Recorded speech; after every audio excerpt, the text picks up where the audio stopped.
Boa noite a todos e a todas. Antes de iniciar nossa exposição da noite, eu gostaria de ler a mensagem que foi entregue a cada um de nós quando adentramos a nossa casa espírita. Uma mensagem que é veiculada pelo projeto Caminhos. É um projeto que é idealizado e executado pela Federação Espírita Brasileira, que tem a mensagem sobre o suicídio e as causas do suicídio. A morte do ser não existe, apenas o corpo perece. Somos espíritos imortais, criados por Deus para aprender a amar e evoluir. O suicídio é o ato de pôr fim à vida corpórea, por ação direta e de efeito imediato, ou por ação indireta, de descuido com o corpo que pode levar à extinção das forças vitais. Compreender o sentido da vida e o papel da dor em nossa existência é importante recurso de proteção. Percebemos que as dificuldades são aprendizados. As amarguras da vida são provas úteis ao adiantamento do ser. Suportando-as com coragem, com a ajuda de Jesus e dos bons espíritos, as dificuldades passarão e evoluiremos. Nós estamos aqui para dar continuidade ao projeto do Movimento Espírita Parnaibano e desta casa de tratar nas palestras públicas de domingo sobre a prevenção ao suicídio. Ao longo de todo o mês, as palestras estão tratando desta temática de forma encadeada. No primeiro domingo, nós pudemos ter a exposição da Cíntia Craveiro, que nos falou dos fatores de risco que podem levar qualquer um de nós ao suicídio. E digo qualquer um de nós porque ninguém está isento. Todos nós estamos vulneráveis, desde que não observemos certos preceitos, a vir a cometer o ato impensado e inconsequente do suicídio. No segundo domingo, nós tivemos aqui a Dora Rodrigues, do Centro Espírita Semente Cristã, que tratou de um fator de risco em específico, que é a questão da loucura relacionada ao suicídio. E hoje, no terceiro domingo, nós estamos aqui com a incumbência de tratar das consequências do suicídio. E, como não poderíamos deixar de abordar, tratar também da profilaxia do suicídio. O que nós podemos fazer para combater este mal, que já é considerado pela Organização Mundial de Saúde como uma questão de saúde pública. E o Espiritismo não poderia permanecer inerte no trabalho de orientação, esclarecimento e prevenção ao suicídio. Então, hoje nós temos como missão maior, na exposição da noite de hoje, tratar das consequências, dos efeitos que o suicídio pode levar à vida das criaturas.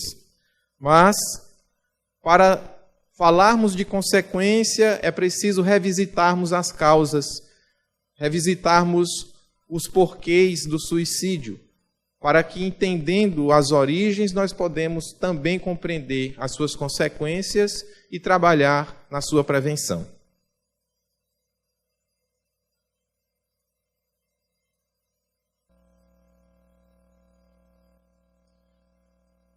Em O Livro dos Espíritos, na pergunta 943, nós temos a orientação dos espíritos superiores que trabalharam na codificação acerca das causas que motivam o homem a perder o gosto pela vida e, em graus mais agudos desse desgosto com a vida, cometer o suicídio.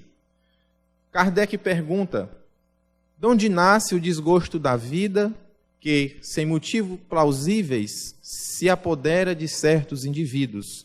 Ao que os espíritos respondem: efeito da ociosidade, da falta de fé e também da saciedade.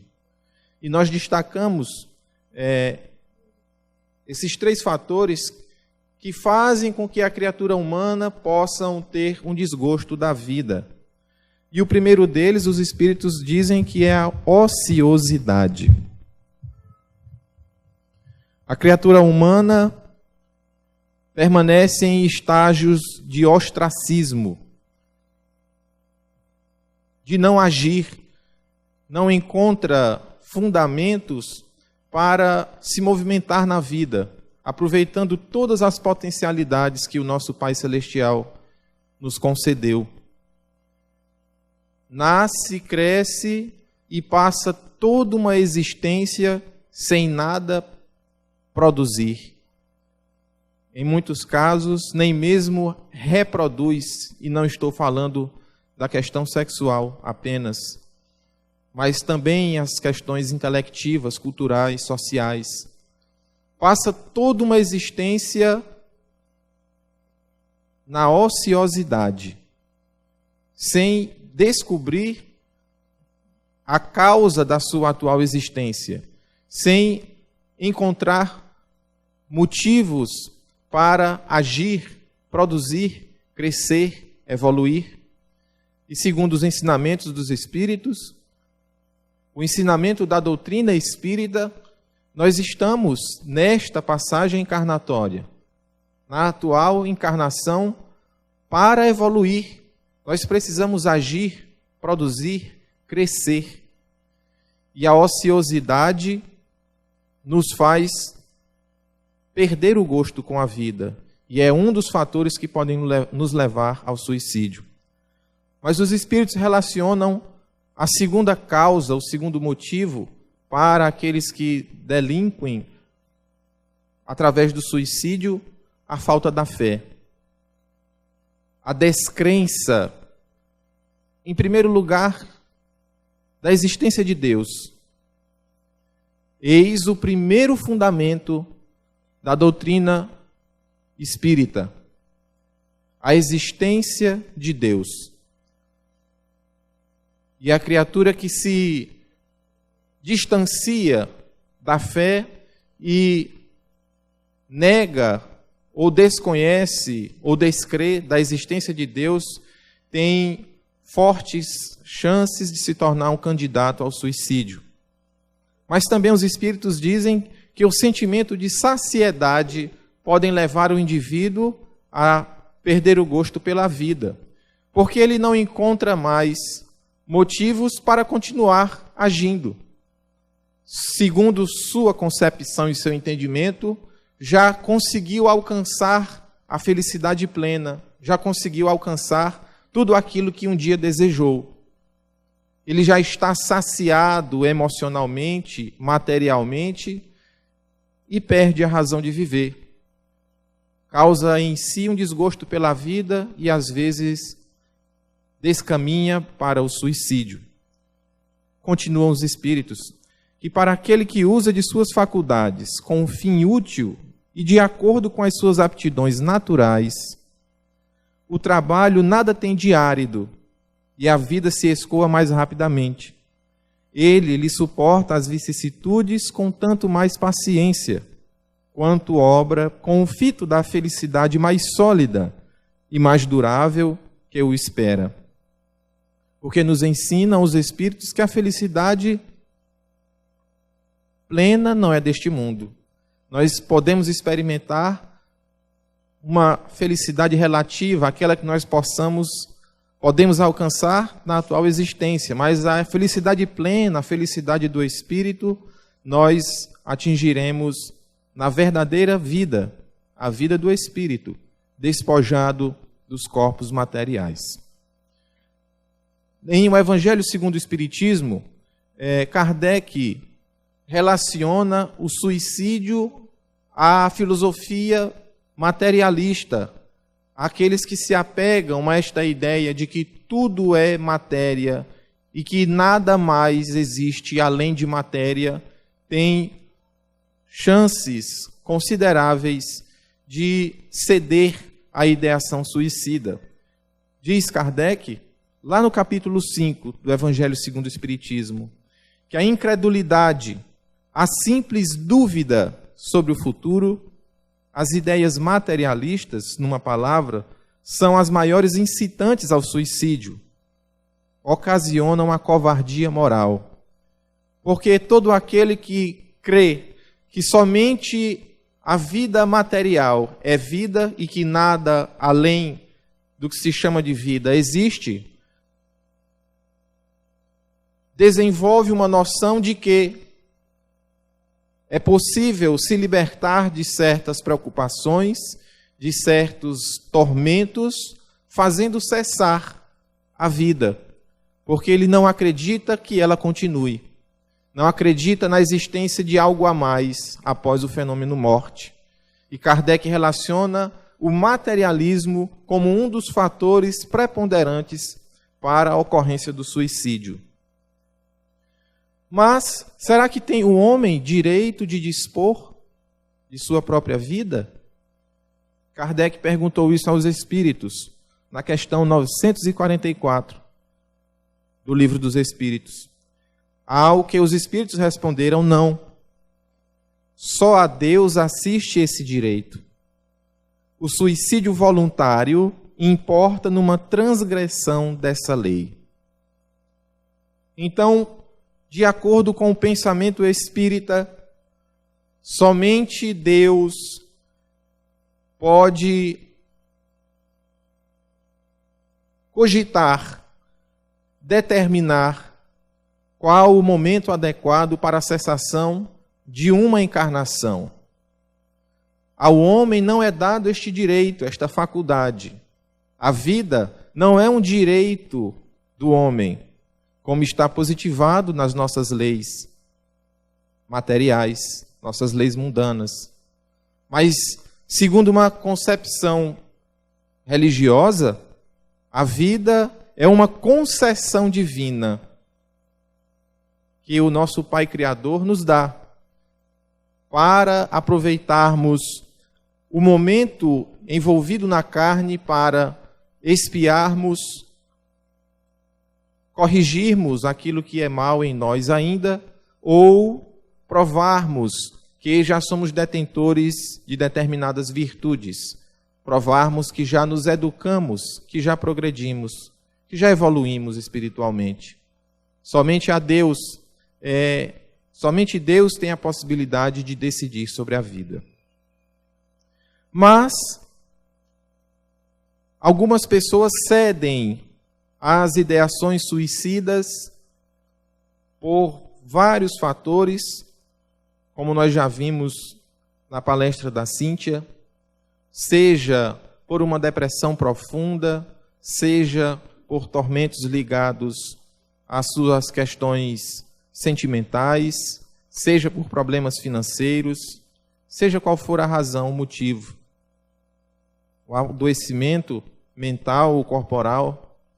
Há aqueles que cedem à ideação suicida e consumam o ato e põem fim à atual existência. Praticam o autoextermínio. Mas o que acontece após o suicídio?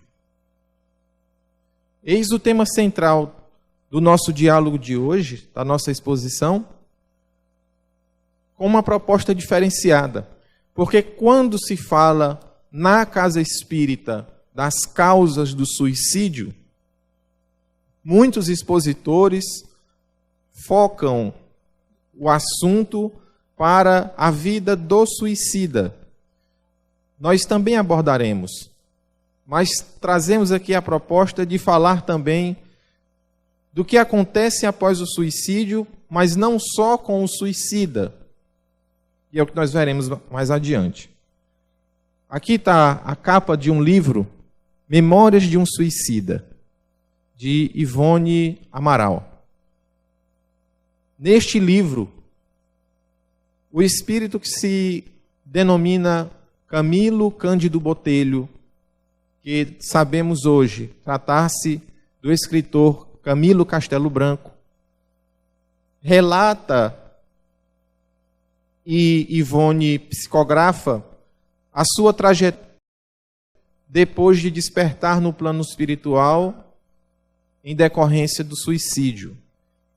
É considerada no meio espírita, como uma obra fundamental para quem deseja se aprofundar no suicídio e em suas consequências. Nessa obra, o espírito Camilo Cândido Botelho, na primeira parte, logo no primeiro capítulo, faz uma série de narrativas descrevendo o plano espiritual e sua situação atual, da qual nós destacamos como primeiro ponto de consequência do ato de autoextermínio, como a mente estacionada no tempo.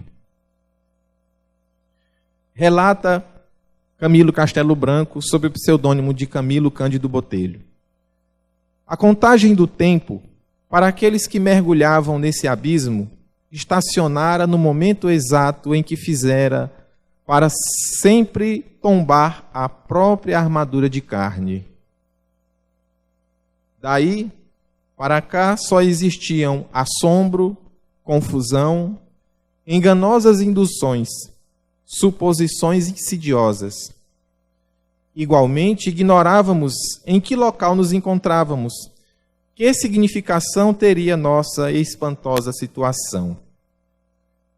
E é interessante esse trecho que Camilo Castelo Branco traz na obra de Ivone Amaral, como uma primeira consequência que nós elencamos aqui do suicídio, e que muita gente diz que a mente estaciona no tempo, mas na verdade a mente simplesmente estaciona, não só no tempo, mas também no espaço.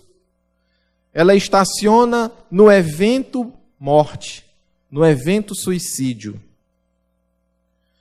A mente da criatura que pratica o autoextermínio fixa-se naquele momento, naquele ato, e revive dioturnamente, em todos os instantes, em todos os segundos, o último ato. Passa na sua memória, na sua consciência, aqueles instantes finais de preparação para o suicídio. Os instantes finais em que ele começa a executar os atos que fazem que a vida cesse no plano carnal. Ele se lembra de todos os detalhes. Cada passagem revolve a sua mente. E o desespero instala-se na mente da criatura. É um estado de pavor e de pânico constante. Na sua mente, a visão constante da mão empunhando um revólver, direcionando sobre a cabeça, disparando pela boca, pelo ouvido. A ingestão do veneno que provocou o suicídio, tudo isso em todo instante, na mente, na visão. O espírito escuta, revive aquele drama rotineiramente.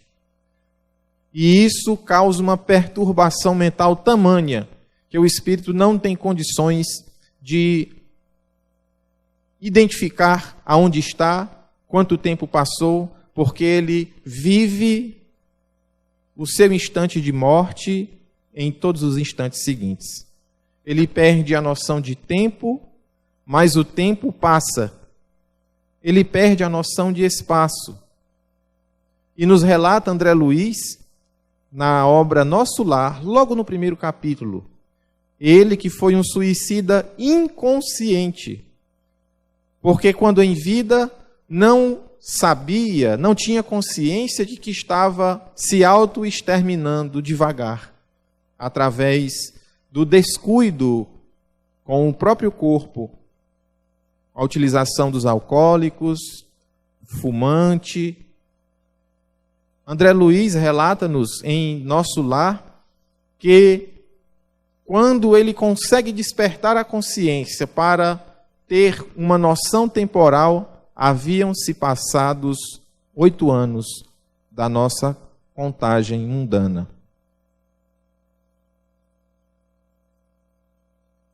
9? Perdão. Então a mente da criatura que comete o suicídio para na dimensão do seu ato. Revive dia e noite o mesmo instante do autoextermínio. E nós, quando cometemos qualquer deslize em nossa vida, quando nós fracassamos em alguma coisa, por mais simplória que seja, esse instante fica na nossa mente gravado. A gente se pega pensando no erro, na falha. A gente deita para dormir, encosta a cabeça no travesseiro e aquela reminiscência vem à nossa mente, perturba o nosso sono. Algumas vezes tomamos um remédio e apagamos. Mas o suicida não tem essa possibilidade, essa condição. Revive em todos os instantes. E este primeiro pós-suicídio, a perda da noção das referências mentais, causa grandes tormentos ao suicida. Continua Camilo Castelo Branco, em Memórias de um Suicida, nos dizendo que, nas peripécias que o suicida entra a curtir depois do desbarato que prematuramente o levou ao túmulo, o vale sinistro apenas representa um estágio temporário, sendo ele para lá encaminhado por movimento de impulsão natural, com o qual se afina até que se desfaçam as pesadas cadeias que o atrelam ao corpo físico terreno, destruído antes da ocasião prevista pela lei natural. Eis aqui uma referência ao tão falado e divulgado Vale dos Suicidas.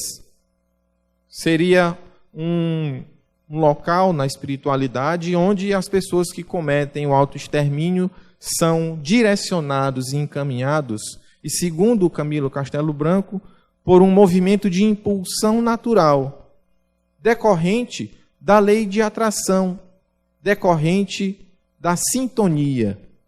Todos aqueles que lá estão têm uma mesma sintonia, praticaram o mesmo ato, se suicidaram, e são reunidos num mesmo espaço espiritual para que possam juntos poderem receber da espiritualidade superior o tratamento necessário.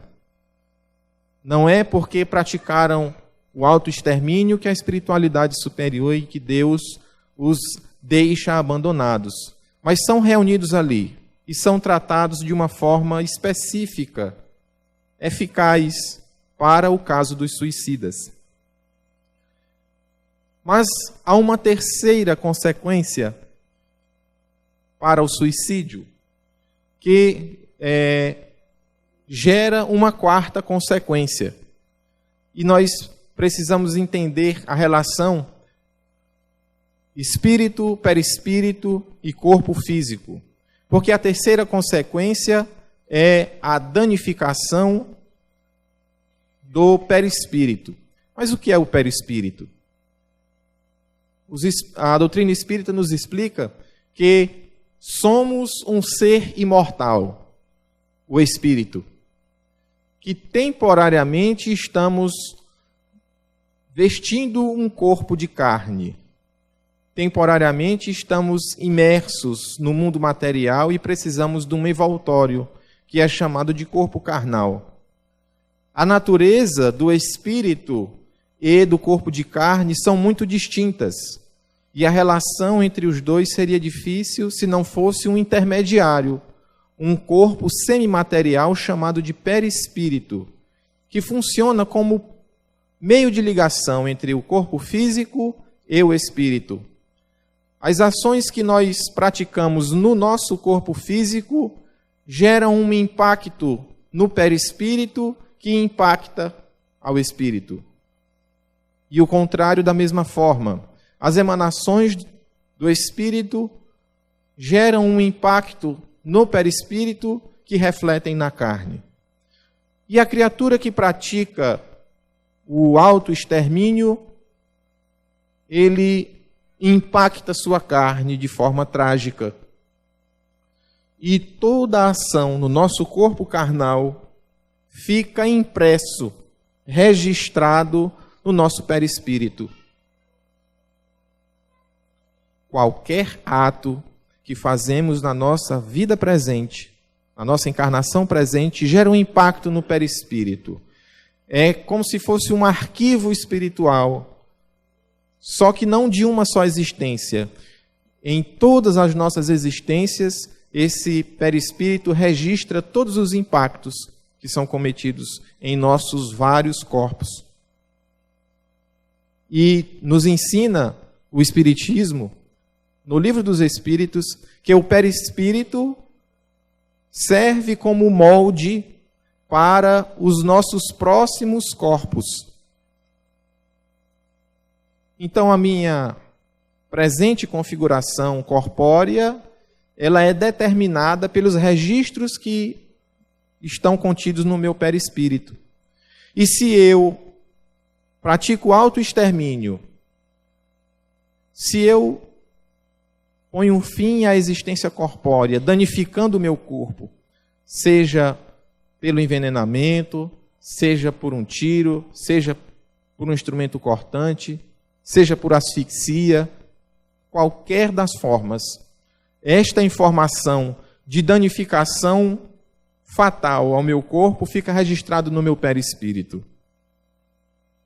E este perispírito acompanha o espírito no plano espiritual e vai servir de molde para os meus próximos corpos.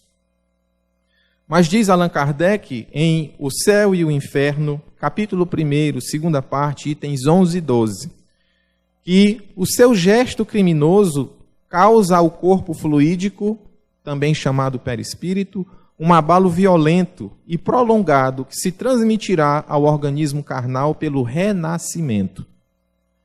A maior parte deles volta enfermo à terra, referindo-se aos suicidas. Estando no suicida, em toda a sua força a vida, o ato brutal que despedaça produzirá longas repercussões no seu estado vibratório e determinará afecções nervosas nas suas futuras vidas terrestres. Então, tudo que fizermos ao nosso corpo registra-se no perispírito, que por sua vez determinará como será o nosso próximo corpo. Se não na existência imediata, mas numa segunda existência, o registro estará lá e os espíritos que coordenam a nossa evolução, eles avaliam qual a melhor época de fazer eclodir as dificuldades decorrentes de atos que praticamos no passado para a nossa educação. Porque essas dificuldades não vêm para punição, mas, em primeiro lugar, para nos educar. Então, uma terceira consequência é o registro no perispírito. E uma quarta consequência é quando este espírito for reencarnar, por misericórdia divina, receber a oportunidade de voltar à vida corpórea para reparar os erros do passado, para suportar o impulso do autoextermínio. Este corpo físico pode vir danificado por um registro no perispírito.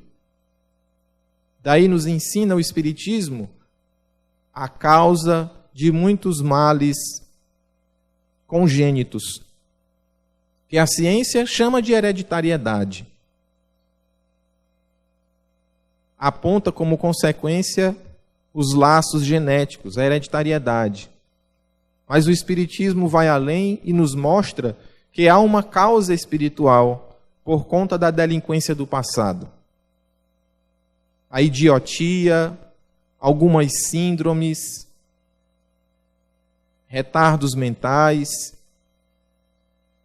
podem ser reflexos de suicídios em vidas passadas. Atentem bem, podem ser, porque não é absoluto.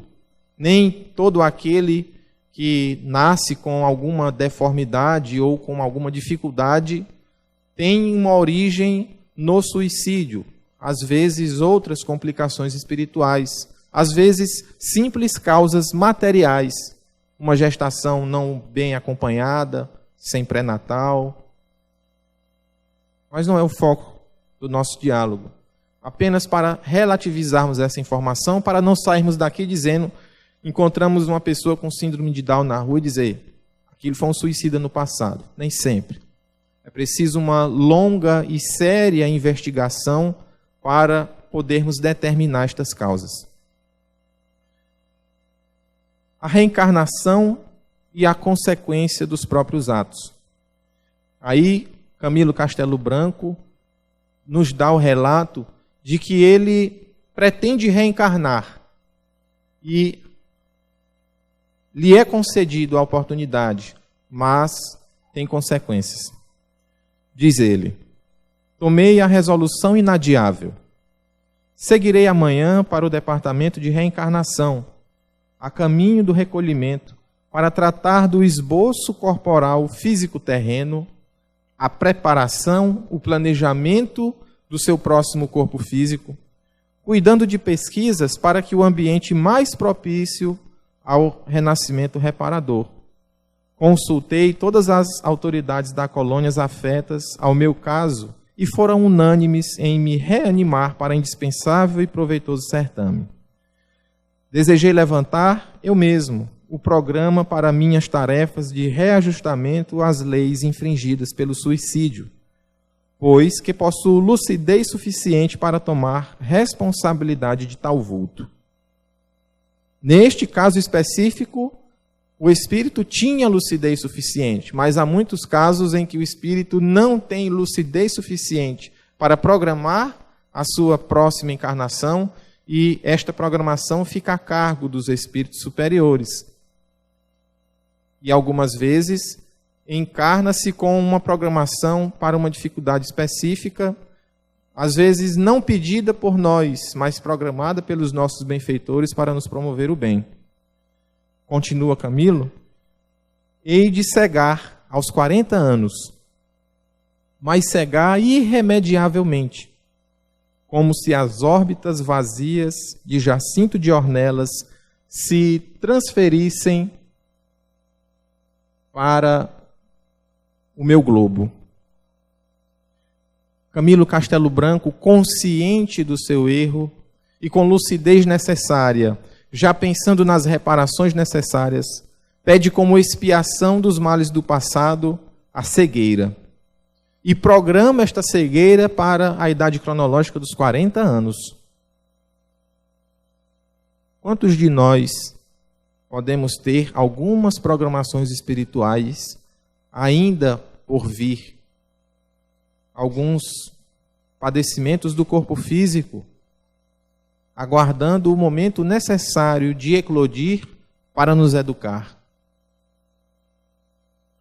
Não que sejamos suicidas, mas certamente já cometemos atos impensados no passado. E quem sabe temos programações para doenças, para nos fazer enxergar, para nos aproximar de Deus, para nos fazer despertar consciencialmente para a evolução necessária do nosso ser. Mas, e aos que ficam? O espírito comete o suicídio, vai para o vale dos suicidas e deixa uma enorme lacuna na vida dos seus familiares. Os colegas de profissão, de estudo. E o suicídio, ele causa um impacto também na família e nos amigos. Consequências graves. Só quem vivenciou o suicídio de perto ou conheceu alguém, alguma família que passou por essa grande dor, têm noções do que representam estes sentimentos após o suicídio. O primeiro deles vem o luto. A família, os amigos sentem a dor da perda, a saudade. A tristeza instala-se naturalmente e é um sentimento inerente ao ser humano, porque é decorrente do gostar, do conviver, e ninguém está preparado para as perdas. E nós até precisamos do luto, o recolhimento, para podermos em seguida dar continuidade à nossa vida. Em segundo lugar, vem a incompreensão. Quando nós pensamos no suicídio daquele nosso ente familiar, de um amigo, ou mesmo de um desconhecido, nós buscamos vasculhar as causas, o que pode ter levado ele a cometer o ato extremo contra a própria vida. Nós não conseguimos compreender por qual razão ou motivo aquele ser resolveu entrar pela porta falsa do suicídio. E isso mexe com a nossa cabeça, com o nosso emocional. Nós investigamos, especulamos. Será que foi por questões amorosas, questões financeiras? E isso nos causa mal, nos deixa preocupados. Depois vem o sentimento de impotência, principalmente quando é um familiar próximo, um amigo. Porque não há mais nada que possamos fazer para evitar, porque o ato já foi consumado. Nós julgamos que não há mais nada a fazer para ajudar, porque o ato já foi consumado. E isso nos causa uma impotência. Olhar para trás, um passado bem próximo, às vezes, de 1 hora para trás, e lembrar que esteve com aquela pessoa, conversou com ela, e logo depois de alguns minutos ela pratica o ato extremo. Isso nos causa uma sensação de impotência enorme. Mas ensina-nos o Espiritismo que nós podemos fazer alguma coisa. Mesmo quando o ato já foi praticado, nós podemos orar. A nossa oração vai gerar conforto, na medida do possível, para o espírito daquele suicida. Depois pode vir o sentimento de culpa. Nós avaliamos e achamos que nós somos o culpado pelo ato do suicídio. Que talvez tenha sido algo que eu tenha dito ao meu semelhante que possa ter ferido profundamente ele e levado ele a praticar o suicídio. Nós podemos nos sentir culpados por achar que devíamos ter feito alguma coisa. Nós sabíamos da ideação suicida, da possibilidade do autoextermínio e não fizemos nada. E nós nos sentimos culpados. Mas em alguns casos, os familiares ou os amigos são envolvidos num sentimento de revolta. Chegam ao ponto de se revoltar com o suicida. E às vezes esbravejar, para quem quiser ouvir, como pode ele ter feito isso com a gente? Ele não pensou na gente. Como pode ele ter se matado? Não pensou nos nossos pais? Não pensou em mim? Não pensou na companheira? No marido? Num ato extremo de egoísmo, de pensar única e exclusivamente em si, de desconhecer que aquela criatura sofre e sofria, que muito provavelmente deve ter gritado pedindo ajuda, que muito provavelmente ligou para você, mandou uma mensagem, mandou um WhatsApp.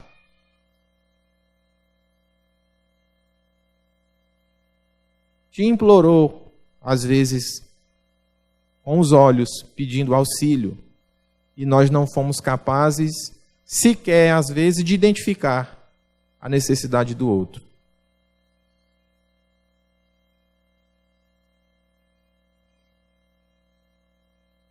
Nós precisamos ajudar. Nós precisamos compreender a dor do outro e a nossa como um processo educativo. Diz Emmanuel, no livro A Terra e o Semeador, item 129. Então vamos dizer que a escola de Jesus, preparando o nosso espírito para a construção do mundo melhor, um mundo de amor e paz, e não obstante os conflitos e guerras que temos sofrido ou que estejamos sofrendo, nos entram, vemos que para nós o suicídio já adquire outras dimensões diferentes, porque nós somos chamados para valorizar a vida, a compreender o sofrimento como processo educativo e reeducativo de nossa personalidade. Então, o suicídio para nós, os cristãos, é algo de ingratidão para com os poderes supremos que regem os nossos destinos. E nós destacamos a passagem de Emmanuel. Compreender o sofrimento como processo educativo e reeducativo de nossa personalidade. Fazendo uma comparação um pouco esdrúxula, quando nós olhamos uma flor, a flor é bela, exala um perfume que nos causa a sensação de paz, de felicidade, e nós vamos tentar colhê-la e, por imprudência, nós nos ferimos no espinho. Aquilo causa dor, machuca, às vezes sangra. Mas a finalidade do espinho para conosco não é de ferir. Para a planta é de proteger. Mas a dor que ele provoca nos educa, nos ensina a ser prudente, nos ensina a ter habilidade, a manusear aquela flor com delicadeza, com jeito. E enquanto você se lembrar daquela dor, você não vai de forma imprudente pegar a rosa. Nós precisamos mudar o viés da nossa concepção de dor, de sofrimento, para um processo educativo, que nos mostra, que nos alerta, nos orienta, para não fazermos de novo aquilo que nos causou a dor.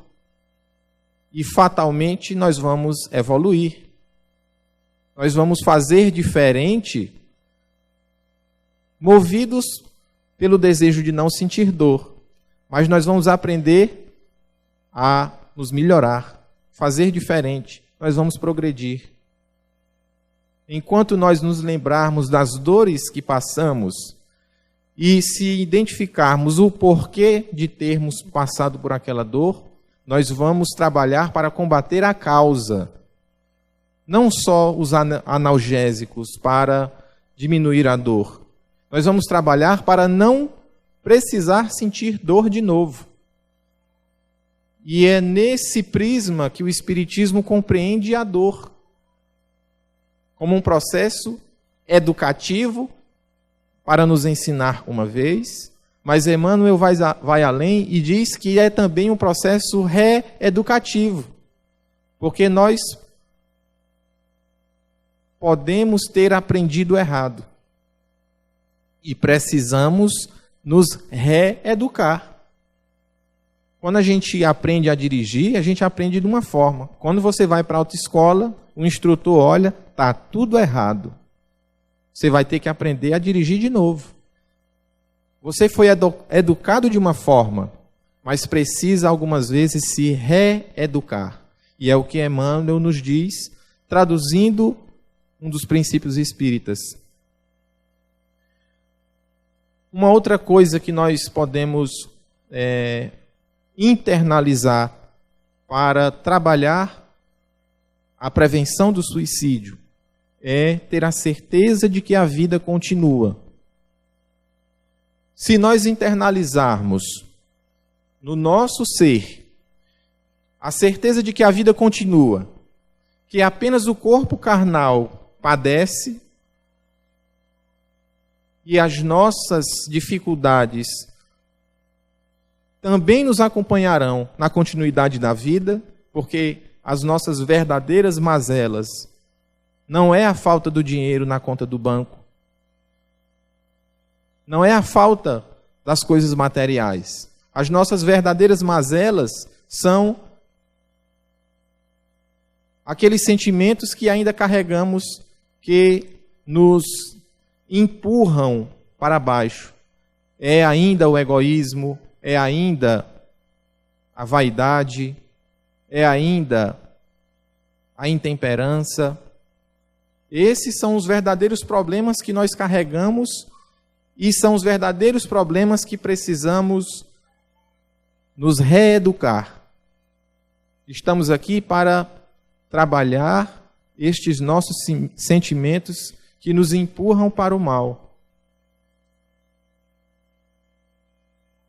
E a certeza de que a vida continua nos faz olhar para o suicídio e ter a certeza de que é uma porta falsa, de que se eu aniquilar o meu corpo físico, esses problemas do ser continuarão existindo. Me acompanharão porque os problemas estão na minha intimidade, na minha consciência e não no meu envoltório. Não está nas questões materiais. Despertarei no plano espiritual, seja lá quanto tempo isso levar, e os problemas estarão comigo, porque não os trabalhei quando tive a oportunidade. Diz Allan Kardec, em O Evangelho segundo o Espiritismo, que o espírito tem vários motivos a contrapor a ideia do suicídio. A certeza de uma vida futura em que, sábio ele, será tanto mais ditoso quanto mais inditoso e resignado haja sido na terra. A certeza de que, abreviando seus dias, chega precisamente a resultado oposto ao que esperava. Que se liberta de um mal para incorrer num mal pior, mais longo e mais terrível.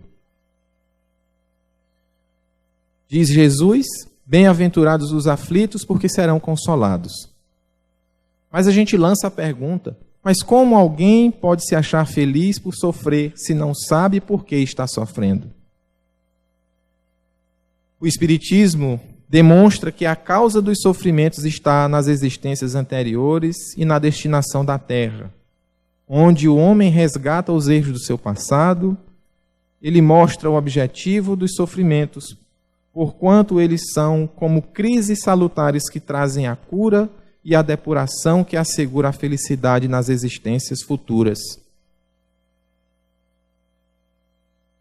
O nosso corpo, quando adoece, algumas vezes entra em estado febril.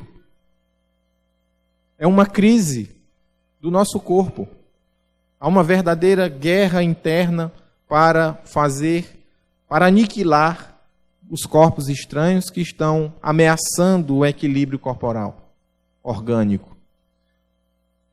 O corpo entra em crise, eleva sua temperatura para exterminar a infecção. Mas quão abençoado é o estado febril. Sem ele, os agentes infecciosos tomariam conta de todo o nosso corpo e o exterminariam.